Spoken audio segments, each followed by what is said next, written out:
Happy Tuesday. I am so glad that you're here. Last week we were in the New Testament and we got some encouragement from Jesus with the feeding of the 5,000 and the 4,000. This week I want to take us back to the Old Testament and we're going to be talking about a man named Moses and his encounter with God himself at the burning bush. I don't know if you know anything about Moses, but if you're not familiar with him, he was born during a time when the Israelites were slaves in Egypt. Pharaoh noticed that there were many men being born and that he was afraid that they would do a coup and they would rise up and they would take over the Egyptians. And so he gave an order at the time of Moses's birth that any boy child born needed to be killed. So I want to say he said any boy child 2 and under had to be killed. Well, Moses's mom, her name is not given in the Bible. She's just called a Levite's mom, or a Levite's wife, sorry. So Moses's mom decided she wasn't going to obey the Pharaoh. She was going to obey God. And so she kept him hidden for 3 months in their house. After that, she realized she wouldn't be able to keep him hidden any longer. And so she built a basket and she put him on the river. The Pharaoh's daughter found him, took pity on him, fell in love with him, wanted to raise him as her own. And then Miriam, his sister, said, hey, I know of a midwife or a nursemaid or a nurse, a wet nurse who can take care of him for you until he's weaned. You want me to go get her? So she went and got Moses's mom. So God let Moses be raised by his mom until he was weaned. And then he went and lived in the Pharaoh's palace until he was 40 years old. When he was 40, he went out and he was seeing all the injustices that were done to the Israelites, who were really truly his people. And he ended up getting angry and he killed an Egyptian slave owner or slave master who was beating a Israelite. And then he ended up fleeing and going out into the desert because he was afraid he would get killed. And so he was in the desert for 40 years. He got married out there. He got a father-in-law and he was tending to sheep. So while he was out there in the desert, that is when God appears to him in a burning bush. So he sees this bush that is burning, but it's not burning up. So the bush was on fire, but it did not burn up. This is from Exodus 3, chapter 3. So Moses saw as though the bush was on fire, but it did not burn up. So Moses thought, I will go over and see this strange sight, why the bush does not burn up. When the Lord saw that he had gone over to look, God called for him from within the bush, Moses, Moses. And Moses said, here I am. Do not come any closer, God said. Take off your sandals, for the place where you are standing is holy ground. I am the God of your father, the God of Abraham, the God of Isaac, and the God of Jacob. At this, Moses hid his face because he was afraid to look at God.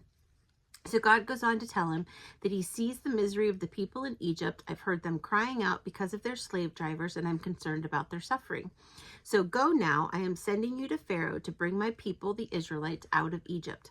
But Moses said to God, who am I that I should go to Pharaoh and bring the Israelites out of Egypt? So Moses asked the question, who am I? And God doesn't answer and explain who Moses is, but he answers in 2 different ways. The first thing he says is, I will be with you.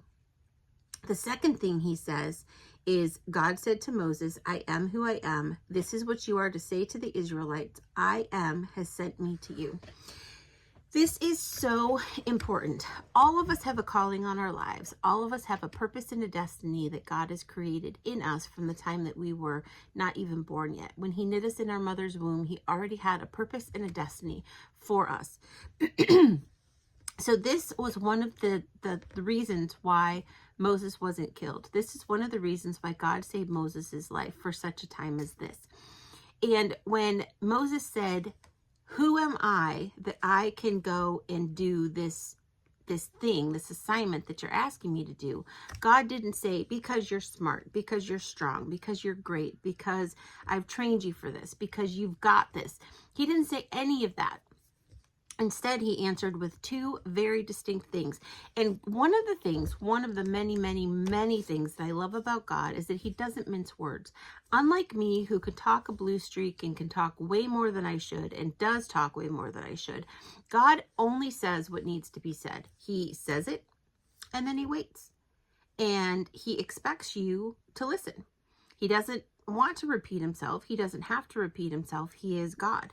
So the first thing that God said was, I will be with you. He didn't say anything about Moses's abilities. He just said, I will be with you. And then the second thing he said is, say to the Israelites, I am has sent me to you. So God says two different things to us. He says he will be with us and that he will send us. Those are the only things that we need to know when we are given an assignment, when we are called to something. Now,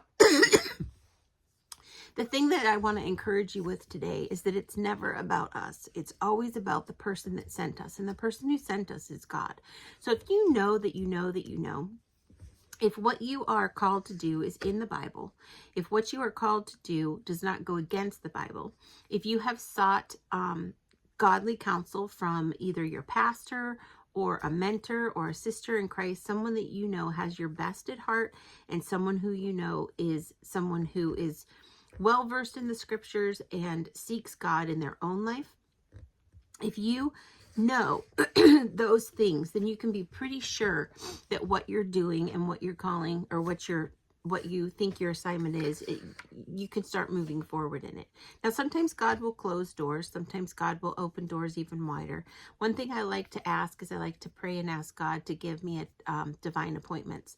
Because when he's opening the doors and when he gives me those divine appointments, then I know that they're from him, and that it's something that I should continue to be doing.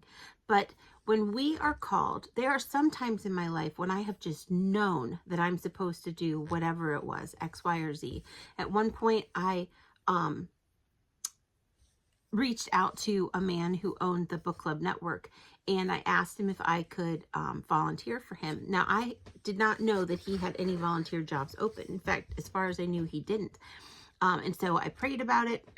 I fasted for it. I prayed about it again.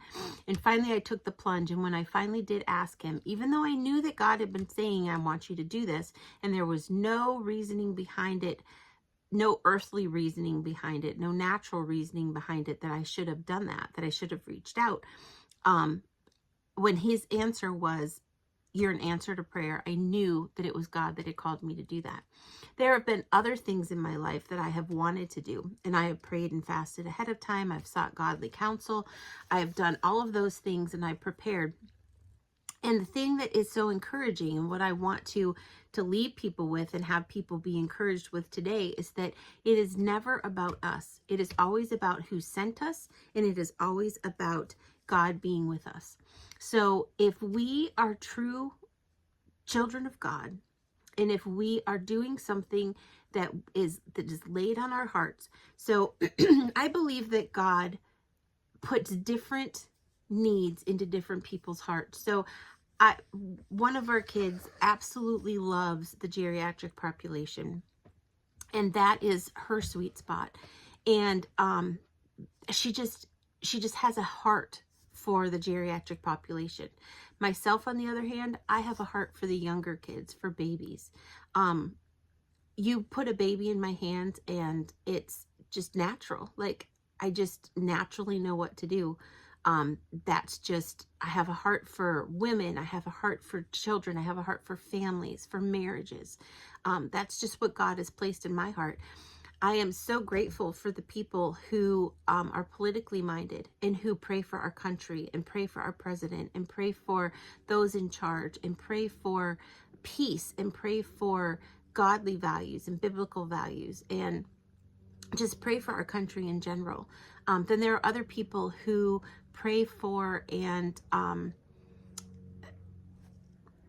like they want clean water for everybody in this world, and so they do what they can to help bring clean water to nations and countries and villages that wouldn't have clean water. So God put so many different burdens on so many different people's hearts so that everybody who needs help will be touched in one way or another.